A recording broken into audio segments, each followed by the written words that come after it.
तो मैं समझता हूं इस देश के अंदर हमें आइडियल मानना चाहिए भगवान राम को, भगवान कृष्ण को, हनुमान को, शिव को, गौतम कणाद, जैमिनी, पाणिनि, पतंजलि को, भगवान बुद्ध को, महावीर को, और अपने पूर्वजों को आदर्श मान करके उन पूर्वजों की तरह हमें पुरुषार्थ करके ना वो प्रतिभा गढ़ करके देश के लिए योगदान देना चाहिए। और मैं उसको दे रहा हूं और ये कह रहा हूं कि मैं एक सन्यासी होकर के जिसको कुछ नहीं चाहिए वो इतना कर रहा हूं, तो भाई आपके तो बाल बच्चे भी, आने वाली पीढ़ियां भी है, आप कुछ करोगे तो आपके कुलवंश का गौरव बढ़ेगा, आपका यश बढ़ेगा। और हम यदि जीवन में कुछ ना करें, ऐसे खाना पीना सोना, कुछ बच्चे पैदा करना और फिर मर जाना, जिंदगी इतनी अच्छा नहीं है। किया जा रहा है तो वो सवालों के घेरे में क्यों आ गया? चलिए रामनीति की भी बात मैं आपसे थोड़ी देर में कर लूंगी, लेकिन उससे पहले एक सवाल, क्योंकि जिस तरीके से आपने कहा कि अब बाबा को सब सुनना चाहते हैं, आरोप आप पे लग गए। विपक्ष ने साफ तौर पर कह दिया कि पहले तो सिर्फ योग शिविर लगाते थे, लेकिन अब सिर्फ योग शिविर नहीं लगाते हैं, और ये मौजूदा सरकार की वजह से ऐसा क्या संभव हो पाया? ऐसा सवाल उठ जाता है। अजय बताओ सुरभि जी, आप पत्रकार लोग बड़े खोजी होते हो, हमने कोई 1 रुपए का फायदा इस सत्ता से लिया हो? आपका कार्यक्रम का नाम ही सत्ता है, अब आपने थोड़ा उसको और जो है ग्लैमराइज कर दिया है।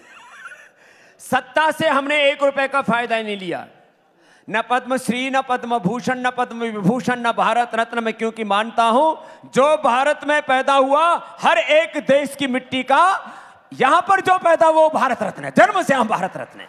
हमने ना सत्ता से कोई सम्मान लिया, न सत्ता से कोई प्रोजेक्ट लिया, न सत्ता से कोई फेवर लिया।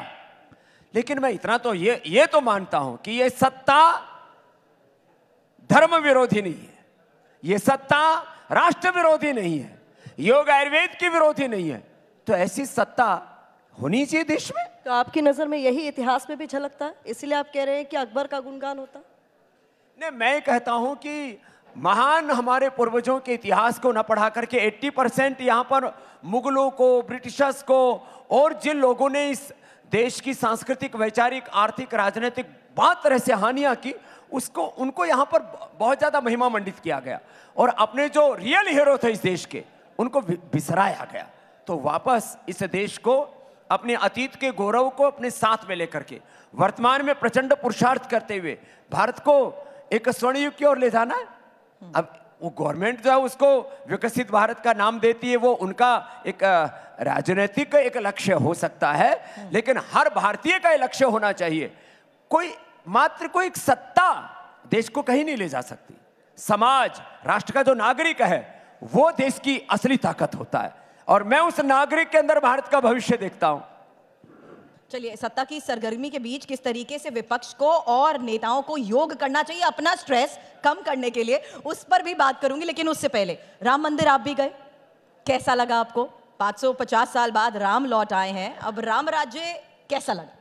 देखिए, राम मंदिर में प्राण प्रतिष्ठा वह भारत की एक सांस्कृतिक, धार्मिक, आध्यात्मिक आजादी का एक महापर्व था। और राम मंदिर में प्राण प्रतिष्ठा के बाद ये जो राष्ट्र मंदिर का निर्माण है, व्यक्ति निर्माण से, क्षेत्र निर्माण से, समाज निर्माण से राष्ट्र निर्माण, एक नए युग के निर्माण की ओर हम आगे बढ़ते हैं। भारत की यात्रा जो है वो एक व्यक्ति, किसी एक समाज, एक राजनीतिक सीमाओं में नहीं बनती है। हम तो किण्वंतो विश्व मारियम के और वसुधैव कुटुंबकम के उपासक हैं, इसलिए भारत कभी सीमाओं में नहीं सिमटता। और यदि आप अखंड भारत को देखते हैं या आर्यवर्त को देखते हैं तो वो तो पूरे विश्व का नेतृत्व करने वाला भारत है। तदेश प्रसूत से सका साधक जन्मनः स्वम स्वम चरित्रम शिक्षरम पृथिव्याम सर्वमानवा। तो मैंने राम मंदिर में प्राण प्रतिष्ठा के उस अवसर पर सौभाग्य था, मैं वहीं सामने था। भगवान का जो मंदिर का जो मुख्य द्वार है उसके सामने बैठे हुए थे हम, पूज्य मुरारी बापू और हमारे सभी महान संत। तो वह भारत का एक अविस्मरणीय, ऐतिहासिक और बहुत ही भावुकता भरा क्षण था।